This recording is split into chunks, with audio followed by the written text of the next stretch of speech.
Good afternoon, guys. We are back after I don't know, a week or so of not much video loving, and I got a job coming up that I don't really like. It's installing one of the basically the ductless concealed ducted units, and they are what they are. They have their pros, they have their cons. Luckily, where I'm going to install this one is in a nice open area, which is what I prefer. A lot of the time people like to take these concealed ducted units and put them in places they shouldn't go because of how slim they are, and I'm not in agreement with that. But I'm going to show you guys how I build a plenum for these. I can buy the store-bought ones from like Jensko and Johnstone, but I prefer to make my own just because they want I don't know, $100 a pop for these, and I can make them pretty damn quick for minimal material. So yeah, I'm going to show you how I build my plenum for a concealed ducted mini split unit. So here we go.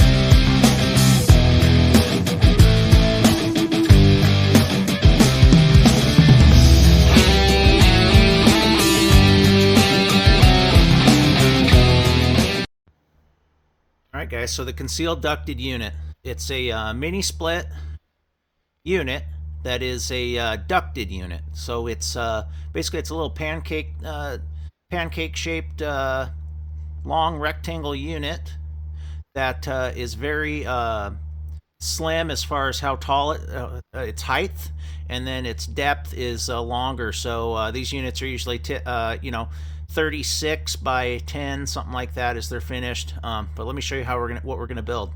So this is our return air coming in.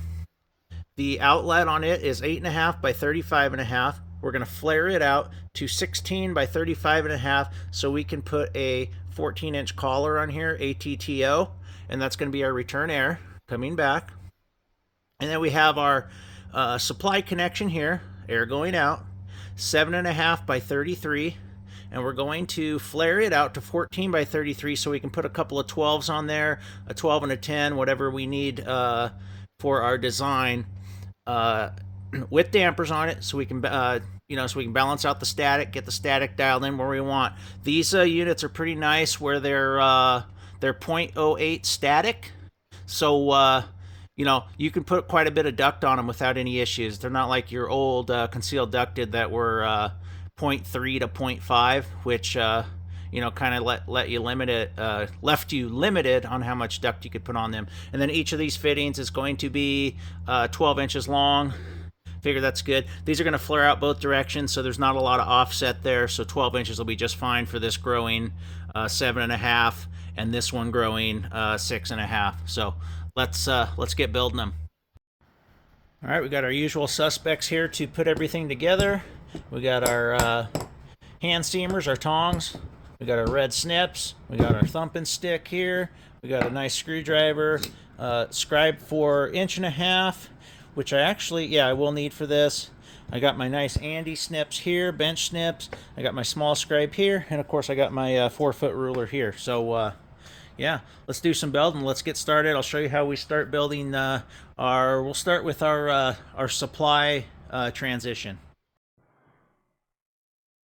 All right, so our first piece, so you always want to do your Pittsburgh on your shorter side. So we're going to be 14 by 33 down to 7.5 by 33. So what we want to do is we want to take that larger of the two dimensions, and we are going to go add 3 inches on each side for our Pittsburgh. So that's going to give us 20 by 34, because we've got to add 1 inch for our hem and flange for the 33-inch, for the 12-inch. So it'll actually be 20 by 13. And we might make these 11 inches long, because I'll be able to get more out of my metal, because these are 36-inch pieces.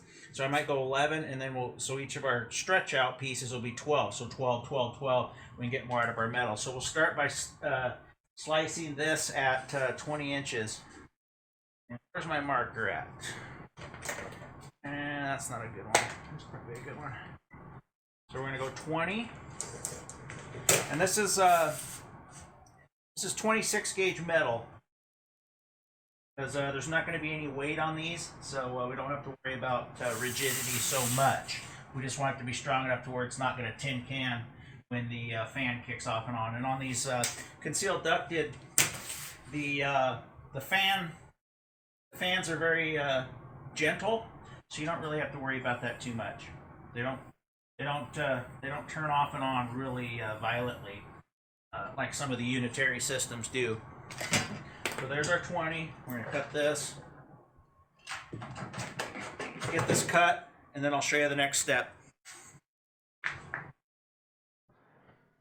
Okay, so we got our piece cut now that's 20 inches wide. We're going to go ahead and make 2 of them at 12, and that's going to handle our 2 sides for the supply transition. So we'll go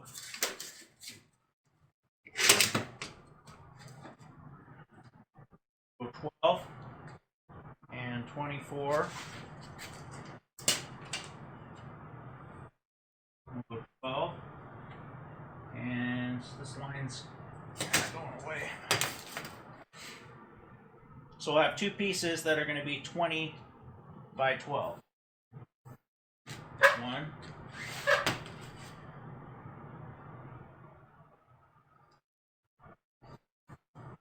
Dose. We're going to cut these, and I'll show you the next step. Okay guys, I apologize, I screwed that up. So what it needs to be is we're only adding 3 to this each side, so it needs to be 17. So we're going to go ahead and cut this. It's not be 20 by 12, it'll be 17 by 12, and then we will I'll be back with you once I get this trimmed and fixed. All right, now we're back on point. So we got our 12-inch is our length of our transition. We got our 17 this way because we're going to go from 14 to 7.5, and we got to add 1.5 inches on each side for our Pittsburgh. So 14 plus 3, 17 wide. Let's go ahead and scribe this. So we're going to take our 1.5 inches. We're going to scribe that on our short side. We're going to take our smaller scribe and we're going to scribe our inch for our duct connection. So we're going to have, we're actually going to go 1.5 inches. That's going to be our hem and flange to connect onto the piece of equipment. And then we're going to have our 1 inch for our end cap connection, because we're going to be building an end cap after we get this done. So then you want to take your ruler. And so the difference between the 2 sides is we're going from 7.5 off the unit out to flaring out to 14, so we can accept a larger collar out here. So you take that difference, which is 6.5, and you're going to go 3.25 from your intersection point of your Pittsburgh here each way in. That'll give you your 7.5 here. So what we're going to do is we're going to go 3.25 here.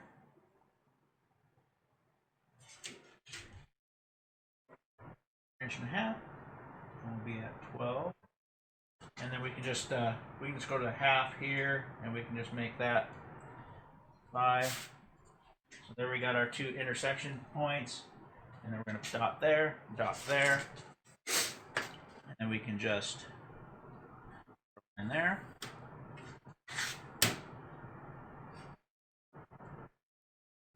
Line there, and then we got to add our 1.5 inches back. Sorry, this ruler. I need to get a new ruler. My lines on it are fading, and fading quick. So 1.5 inches, 1.5 inches, 1.5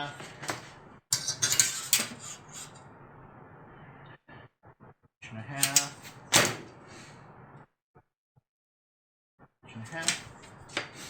I'm gonna draw that line.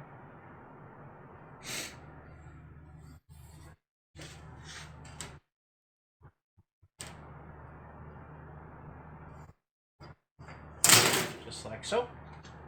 So that's what you end up with. So that's our 7.5 there. That's our 14 there, and then we got our extra 1.5 inch for Pittsburgh. Let me get this trimmed up, and I'll show you what the next step is. All right, guys, I went and cleaned up my phone a little bit, tried to blow out my speaker because I know it was cutting out again, which is really annoying. So now what we're going to do, now that we got it cut the way it's going to be, you flip it over, and we need to put our 1.5 inch on this side. This is for bending purposes at the brake. And then what we're also going to need to do is scribe our inch on the bottom for brake purposes, bending it up, our inch on the bottom on the back side. Okay, flip it back over. We're going to take our offset snips and we're going to do our notching like I've showed you before. 65, 70 degrees, whatever. Depends on the angle too. But you want it kind of like that.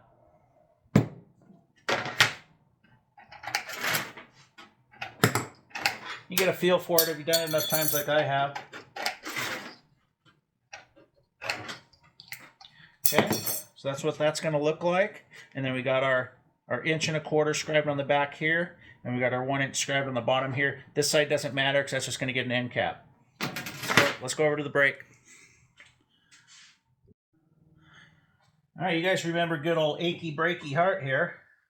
My 3-foot Harbor Freight brake. He's a lovely tool. Probably my favorite tool of all time, if I have to be honest about it. And I misspoke a second ago. 1.5 inch on the scribe on the back, just like on the front here. So anyway, what's the first thing we always do? We always cross brake first.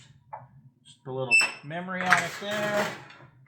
Just putting a line on it. You're making it more rigid is all you are doing. And it looks cool. So just like so. And then you want to flip it over, and this is where we're going to get all thumpy. So we're going to get it on our 1.5 inch line on the back side of the fitting. And my eyesight's not what it once was, so it might take me a second to get my line there. There we go. Thumpy, thumpy.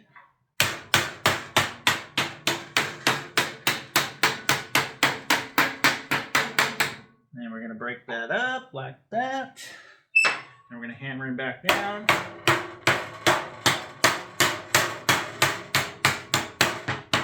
It's probably the 10th time I've shown you how to make a Pittsburgh, so hopefully everybody out there knows how to do it now with just a brake. You bend that over like so. I like to give it a couple times, make sure it's nice and flat, it looks better. Then we're going to flip that back over and do our other side.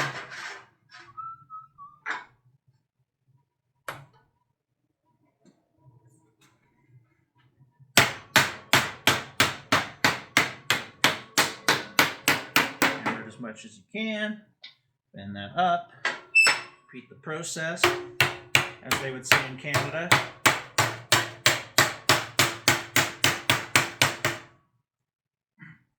That one looks like it's off a little bit, but that'll be okay. It'll work just fine.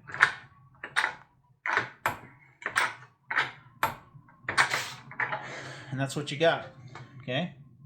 So we're not done yet though. We still gotta do our flange, our hem and flange. So how do you do a hem and flange? Let me show you. So you're gonna start by bending at the 1/2 inch line here, like so. You're gonna bend it up, pull it out. You're gonna smash that down, and this is why you drew that 1 inch line on this side. I'm gonna turn them around, get it on that line, best you can with my eyesight. I'm just gonna bend that up at a 90 degree. And there you have it. You got somewhere to screw onto the equipment now. Okay. Boom. I'm gonna go ahead and bend and fold up the other piece and cut it up and make it, and then I'll show you how we make our long sides, the sides that are flat with the unit.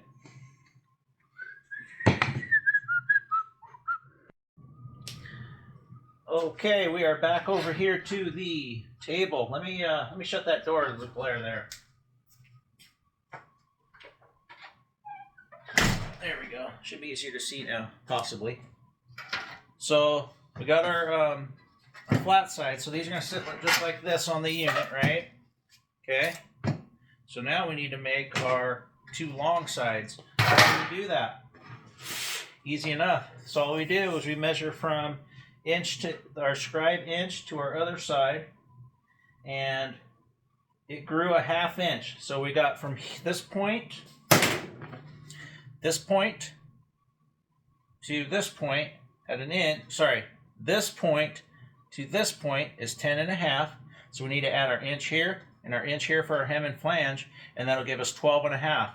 And then for the long side, we are 33. So we want to add 1/2 to each side, because that's what's going to go inside of our Pittsburgh, right? So that'll be 34 inches total. So you're adding 1/2 to each side of your 33. So we're going to be 12.5 by 33. Let's cut 2 of those, and I'll meet you back at the table. All right, we got our 2 pieces here. Sorry, let's make sure the camera's turned on. I almost screwed up and made them 33, but they're 34. 34 by 12.5, like I said. Then what we got to do is do our 1/2 here for our 1/2 inch to go into our Pittsburgh on each of the short sides. These ones are real easy. Show you one at a time. And then here we just got to do our 1 inch.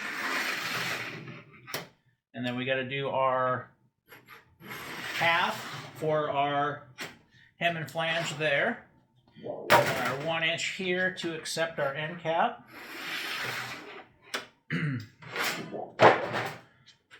And then 1 inch on the back side. I'll go ahead and notch him up real quick.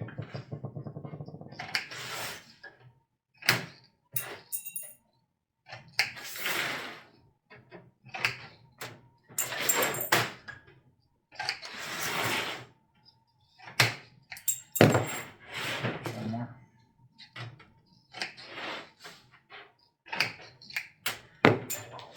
Just like that. We'll head over to the brake. All right, back over here to Mr. Brake. Now, this is kind of where a 3-foot brake kind of has its limitations, because it's kind of tough to cross brake this long of stuff, but we'll get it as far as we can. And actually, we can do the whole thing. Never mind. Second there, I thought the return side might be a problem. Let's break that. Flip it around.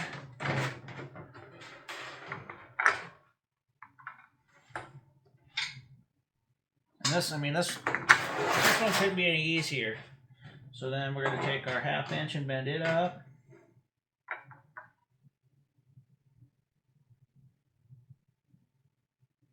My blind eyes can see 90 degrees.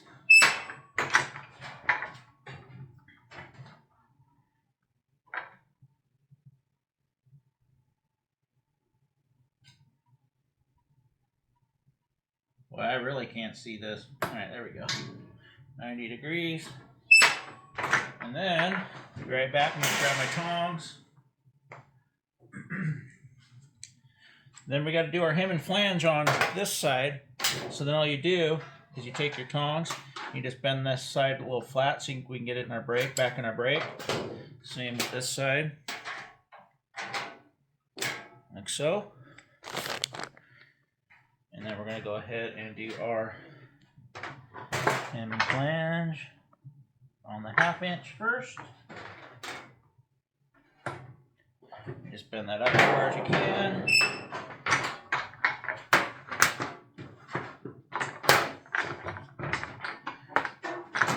And this is where it's kind of sucks having a 3-foot brake sometimes, because you got to open up both sides and try to get it in there. There we go.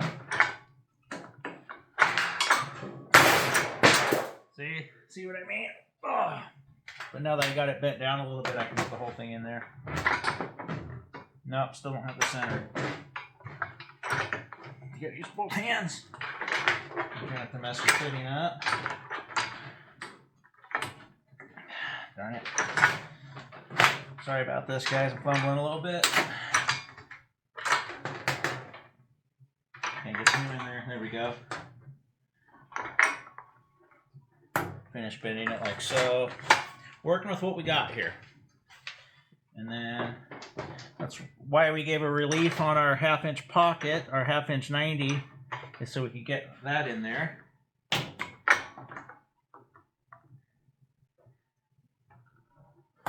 Sorry I fumbled that, but you get the gist. And then that's just going to be a 90 degree, like so.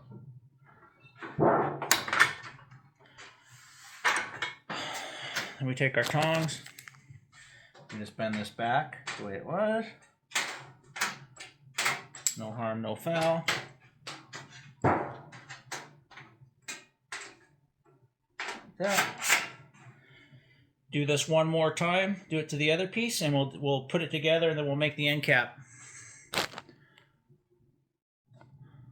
Sorry guys, before I meet you back with all 4 pieces put together, one thing I did forget. So remember that we're flaring out, so this is actually going to be sitting like this. So what I need to do is I need to put my hem and flange back in here.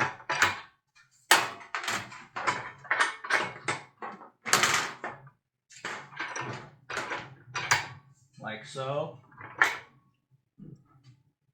And that flare, and I actually need to bend it just a little bit more. Ah, shit. Like that. I didn't bend my, I'll fix that. But you're gonna go over over a 90. I'll fix this. Let's see how it's over a 90 now, and I gotta fix that.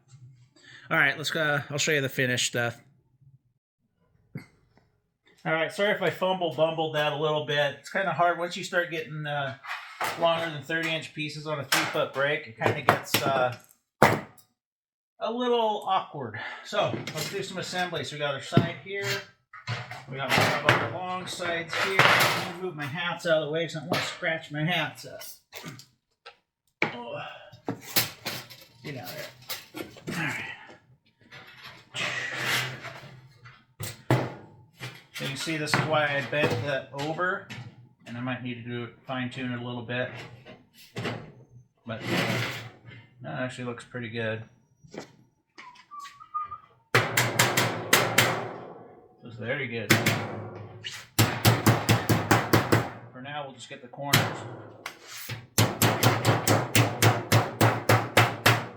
And the other short side.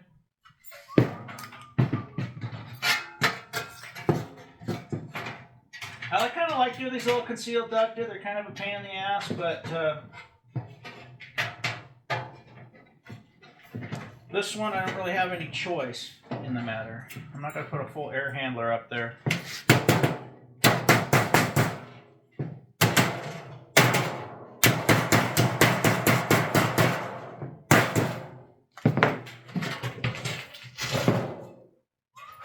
Kind of a funky fitting, but what you gotta do with these concealed ducting.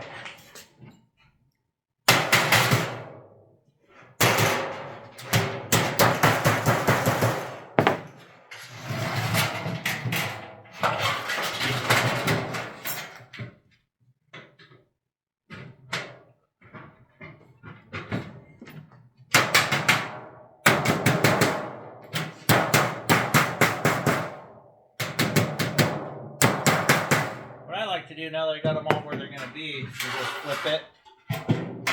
It's much easier to hammer this down.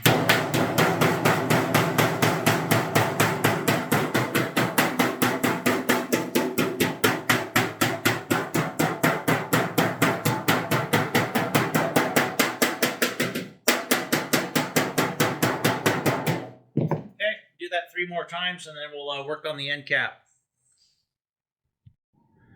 All right, guys, there she sits in all her glory. Everything's all hammered over nice.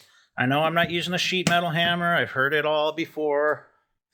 But, yeah, there she is. We're going to make our end cap. We're just going to make an S cap. The reason I like that instead of a smash cap on these is you got a nice flat area to put your ATTO on. You're not fighting your flange here, that sticks up from a smash cap. So we're just going to do an S cleat or an S drive cap. But yeah, there she is in all her glory. Let's make that cap. All right, S cap 101. So we're going to be 33 by 14. All you do is just add an inch. We're just doing an S-lock cap. I told you the reason why we're doing that. So it'll be 35 by 16. I'm just taking an inch off this.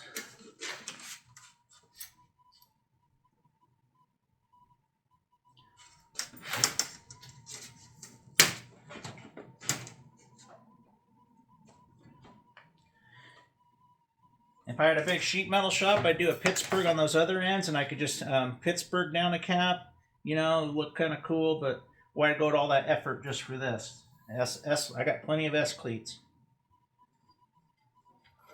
I know how you guys in the big sheet metal shops would do it. I don't need to hear it.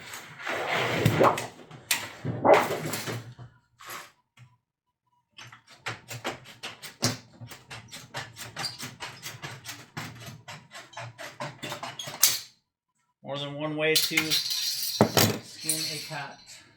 All right, now we're going to do a 16.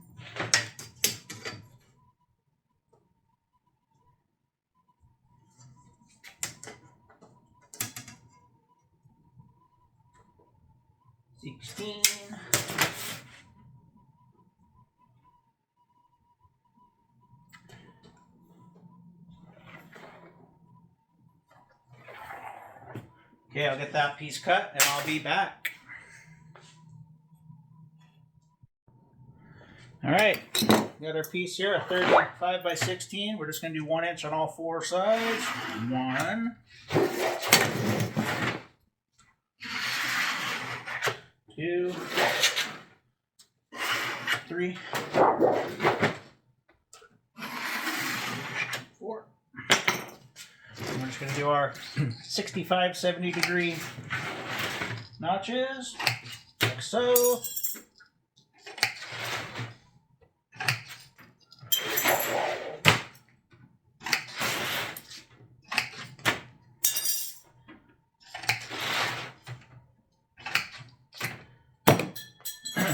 Let's go bend this guy up. All right, another semi-complicated cross break because of our piece here. Did I not cut that down? Yes, I did. This says a 33. This should be the same. How come this one's hard to get in there? Should be the same cross. Did I screw that up?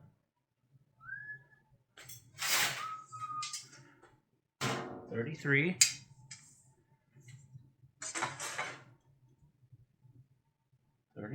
That should be the same damn thing. All right, I might give it a little doodad there, but that's okay. Oh, it's because it's thicker.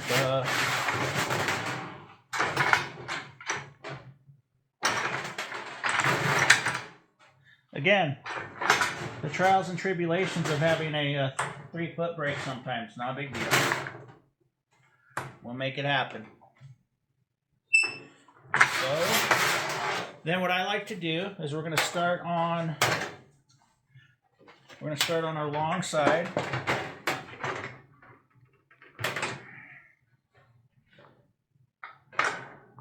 Put it on the 1 inch.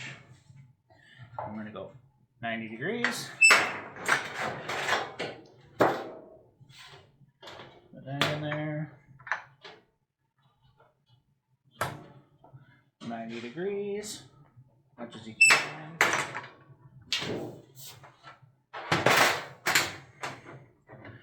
Wrong side again.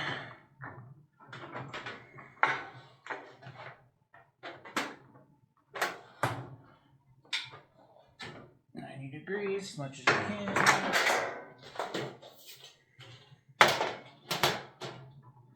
Then your short side here, you're not going to get anywhere close to 90, but you get as close as you can. You'll get a memory. Again, I don't have a finger break, so we do what we can. High as we can without messing that up. Get a little memory. Let me show you what we do over at the table.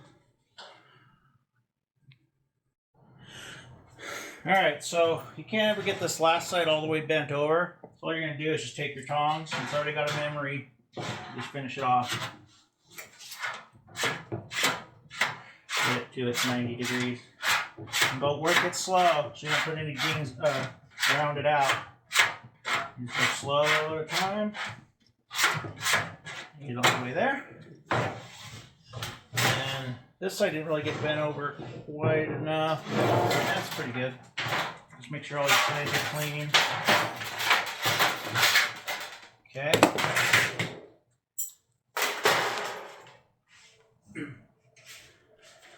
And I'm kind of running low on S, so I'm going to have to kind of piece this in, but it's all going to get kookied up anyway, so it don't matter.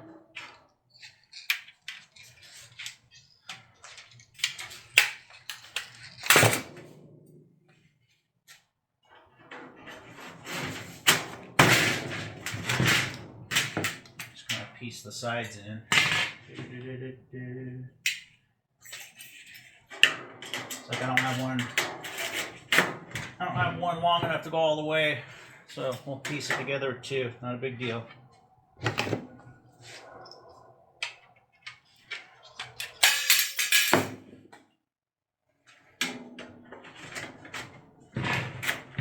Not a big deal.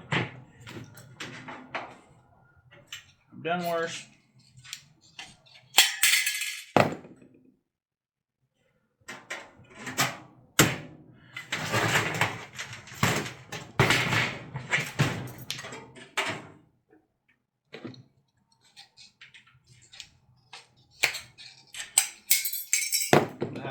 I'll have video installing this for you. Concealed ducted. And get this on there started. And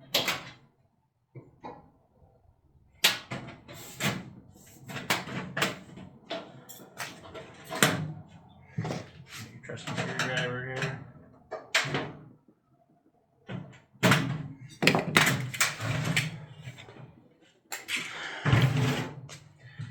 We're a little tiny bit long there, so what we'll do, and now we'll flip this S around without messing anything up.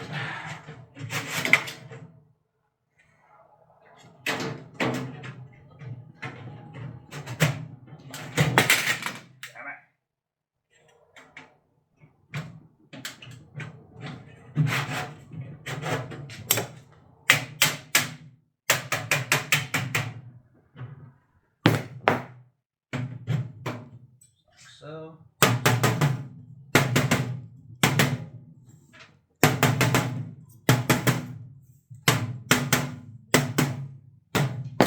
I'll grab my drill, I'll be right back. Alright, I prefer to use 3/4 or 1 inch just to make sure that you're grabbing the inside of your S and it sucks it all together. So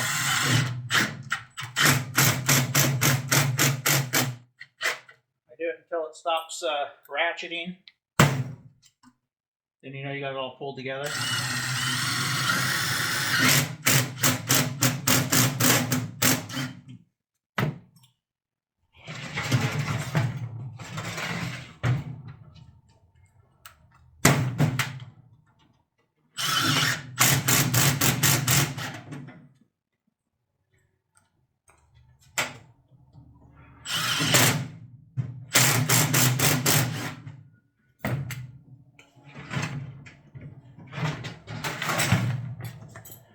Here, I mean, it doesn't really matter because it's going to stay down, but let's go and get 2 in it.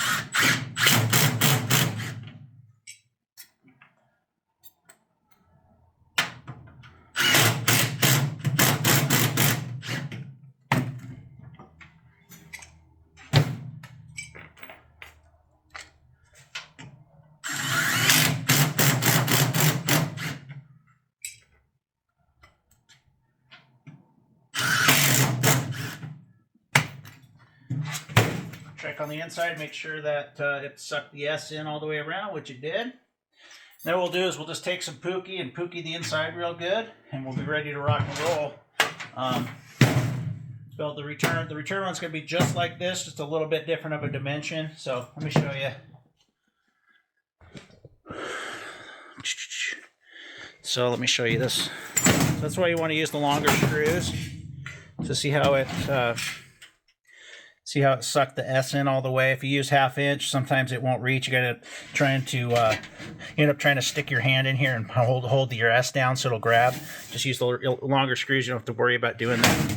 But yeah, all we're gonna do is pookie this up, and this guy, sorry about the camera work, is complete. That's our concealed ducted horizontal, and this is where we can tap in a couple of 12s, 12 and a 10, whatever we need for airflow. I still gotta figure out my duct design for this one, but yeah, 800 CFM. This is gonna be a 24K unit if I didn't mention it already. Thanks for watching. If you guys want any more sheet metal videos, let me know. I can build all kinds of cool stuff for you if you would like.